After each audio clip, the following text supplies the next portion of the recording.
Welcome into Dolphins Today by Chat Sports. I am Nic Rohloff, the new full-time host here at the channel. I could not be more excited to get things started. Shout out to the previous three hosts, Jake Rietmo, Will Scott, and Tom Downey. Downey's just being reassigned inside Chat Sports, but I have gotten to know both Rietmo and Will Scott over the past 2 years, so I'm ready to get going here with Dolphins Today. And if you couldn't tell by my t-shirt, I am a Miami Heat fan as well, so yeah, we're going to get things pretty fun in the 305. But to get things started at the channel with me, what better way to do it than a final mock draft just 24 hours before the 2024 NFL Draft gets underway in Detroit tomorrow evening. And I want to make sure you guys are subscribed to the channel before we dive into our mock draft, because we are going live for the Dolphins' first-round pick, obviously selecting at number 21. I think we're going to be live starting around 17th, 18th overall pick in the first round. If Miami makes the pick, we'll have a full breakdown live and have a party to introduce the newest member of the Miami Dolphins. If they trade out of it, which actually is very common at pick 21, 6 times in the last 20 NFL drafts that the team picking 21 is traded out. Fun fact there, but we'll have everything covered. So if you see this thumbnail, come join us and sub to the channel. Before we do get into the mock draft, since this is my first video, I do think it's pretty important to get an understanding of where I view this Miami Dolphins roster heading into the draft. I think the number one position of need is offensive guard, specifically at that right guard spot after losing Robert Hunt to the Carolina Panthers in free agency. Robert Jones is slotted to fill in for him, but I think there could be a pretty big upgrade there. But ideally, you take a guard that can kick out to offensive tackle when Terron Armstead potentially retires in 1 to 2 seasons. Replacing Christian Wilkins on the interior defensive line is pretty important.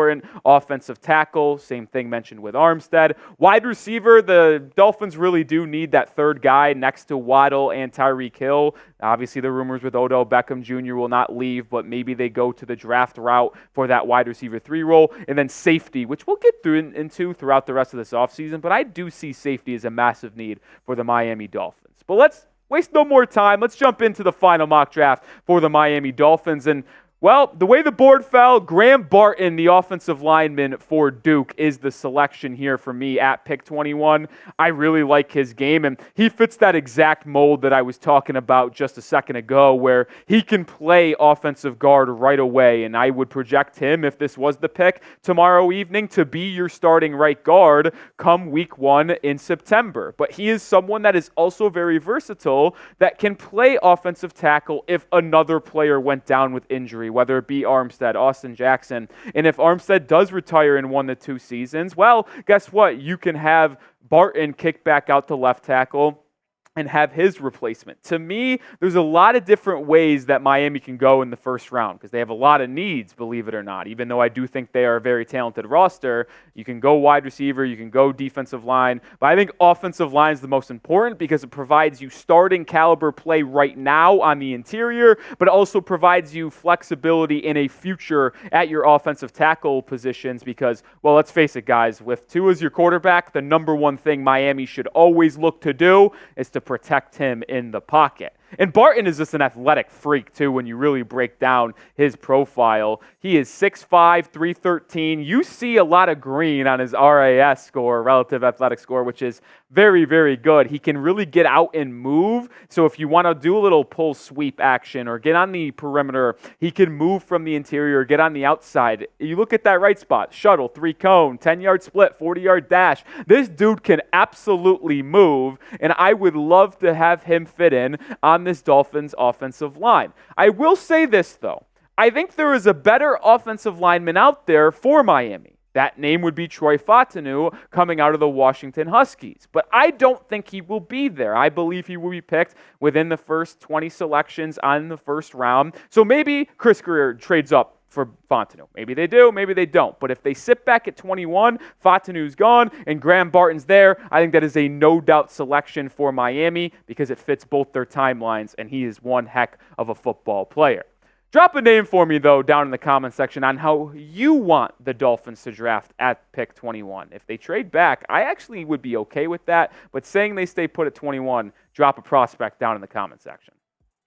Round 2, pick 55, the only pick that Miami has on day 2 in the NFL draft. Brandon Dorlus, the interior defensive lineman for Oregon. And I think this could be a little high. Like, this is probably on the top side of where he can go in the draft. Listen, I have no inside expertise here, but I think he is more of a third-round guy than a second-round. But I have Miami reaching on him to take a little bit of a position of need. And he did a lot of good things for Oregon in the Pac-12 last season. You see his numbers on screen in 2023, man. He can get after the quarterback from the interior. He really gets his hands on balls. He's does an excellent job of reading the quarterback and getting his hands up. And the thing that I really like about him personally is that he can play in multiple schemes on the defensive line. He can go to the 3-4. He can play in the 4-3. And that's really something we're going to have to keep our eyes on for, right? Like Anthony Weaver, first-time defensive coordinator, what type of scheme is he going to run? It is really not clear, at least to this point, coming from a Baltimore Ravens system. You'd like to think they're going to be very multiple and have a lot of secondary people as well, so you maybe think 3-4. He can play in any scheme, though, and I believe Anthony Weaver would be very fond of Dorlus being the second-round selection for the Miami Dolphins. We still have 4 more picks to get to in today's mock draft, but we are sponsored by GameTime, the #1 ticketing app on the market. And when you download the app and use code CHATSPORTS, they are giving you $20 off your first purchase. The best part about GameTime to me is that you can see your tickets on the app. And when I mean that is like you can see your vantage point, right? Not everyone shows you, but as you see on screen right now, whether you're going to a Miami Marlins game, a game with the Dolphins in the fall, or a Miami Heat game on Saturday or Monday as they host the Boston Celtics, like you will see your exact vantage point when you're on the app. You can scroll. Another part that I really like is they're all-in pricing, so you don't get blindsided by ticket fees when you're going to the checkout. You can see how much it will actually cost you. So like I said, get the app today. Go to your local app store, download it. You get the nice little G icon you see in the bottom left of your screen right now. Use code CHATSPORTS, that is CHATSPORTS,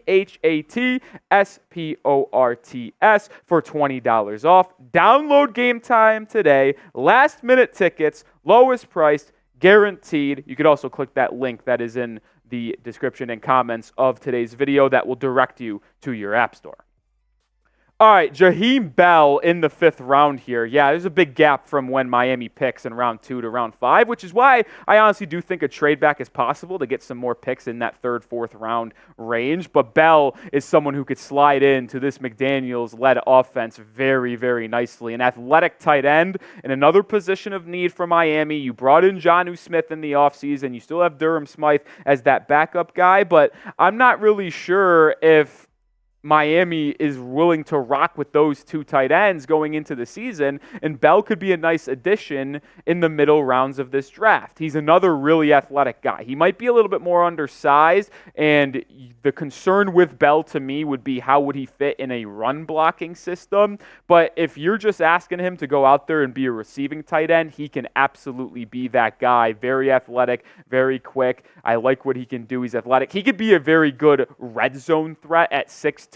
You see the good vertical numbers on your screen as well. I'm a big fan of what he can bring to the table. Really nice compliment to Janu Smith, who, by the way, I think is going to be one of the more under-the-radar additions to this Miami Dolphins team. Not a lot of people are going to be talking about Janu Smith on this Dolphins offense, but I feel like he's going to be very, very impactful over the middle of the field because he is great with the ball in his hands after the catch, which slides in really nicely with Tyreek Hill and Jalen Waddle.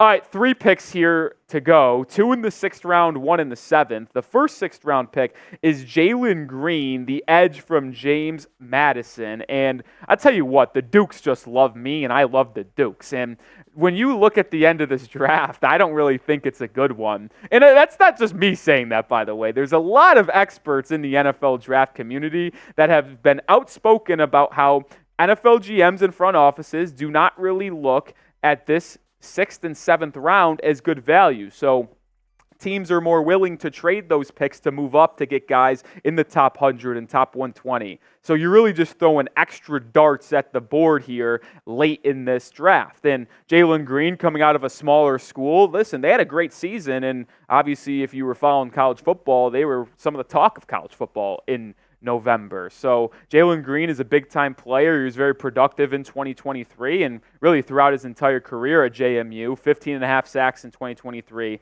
And when you look at this Dolphins team, like Bradley Chubb, Jalen Phillips says he's going to be ready to go by week 1. We'll see if that's actually true or not. But either way, getting insurance for the 2 stud pass rushers Miami has would be very beneficial, so maybe they go to the second round or go late round hunting for edge rushers to add to that mix. We are under 24 hours away till the NFL draft, and if you're excited for it to get underway, I could not be more excited, by the way. Type me. The only thing that I'm more excited for than the NFL draft is this team hopefully pulling off an upset against the Boston Celtics. All right, the other round 6 selection here for Miami, Joshuacus, the wide receiver from UTSA. And I'm going to tell you what, I absolutely gush over Cephus. He is my favorite sleeper wide receiver. He is very big in size. He's 6'3", 185, but he is productive in a big play machine, which, guess what? The Dolphins like to get a lot of big plays on offense. We've seen that over the past year or so. You look at what Cephus did for UTSA in his final year. I mean, over 1,100 yards, 10 touchdowns. He was their number 1 guy, their go-to guy. And I actually think he would be very beneficial in this Dolphins offense because you have Cephus at 6'3", 185 who can play that X wide receiver route on the boundary and allow Tyreek Hill to shift around as you often see him move around in motion with this McDaniel's offense. Same thing with Waddle. Like if you want to go to a 3 wide receiver set and Cephus shows the ability to be trustworthy in this offense, you could have Cephus on the outside. You could move Tyreek Hill and Jalen Waddle around and just create so many different looks for opposing defenses that make it even more difficult to defend, which is obviously the goal of the game. Final pick in this mock draft is Donovan Jennings, the offensive tackle from South Florida. A couple guys keep staying in the state of Florida in this mock draft. Just realized that with Jahim Bell and Donovan Jennings. Listen, 7th round, last 20 picks of the draft. Like, I'm not going to be out there trying to say these guys are all going to be studs. And I like to use the analogy of throwing darts at a dartboard because that's what it feels like. There's 257 picks, and then you got UDFAs. Like half these people, if not more, are out of the league within 2 to 3 seasons. But maybe Jennings could provide some depth if he shows out in training camp. Keep him home from Tampa. Close enough, right? Back to school, though. Grade the mock draft for me, A, B, C, D, or F. Listen, first video on the channel. Y'all might already hate me. Y'all might already love me. Who knows how this is going to go? But get in the comment section and let me know your thoughts on this Dolphins mock draft. A, B, C, D, or F. Do not hold back one bit. If you forgot who we took, we can go through it one more time. Graham Barton, the offensive lineman from Duke at 21. Brandon Dorlus, the defensive lineman from Oregon in the 2nd round. Jahim Bell in the 5th round. And then the final 3 selections, Jaylen Green, Joshuacus, and Donovan Jennings. Let me know, folks, down in the comment section what your thoughts on this mock draft. Personally, I think it's an A+, but, that's just what I do around here. Make sure you are subscribed to round out this show. Last time, we'll be live again tomorrow for the first round of the NFL draft. See this thumbnail, click on it, come hang out. Listen, we got a lot to get to know each other here over the next 4 or 5 months before the NFL draft or the NFL season really gets going. So hit that sub button and join us for our live stream tomorrow.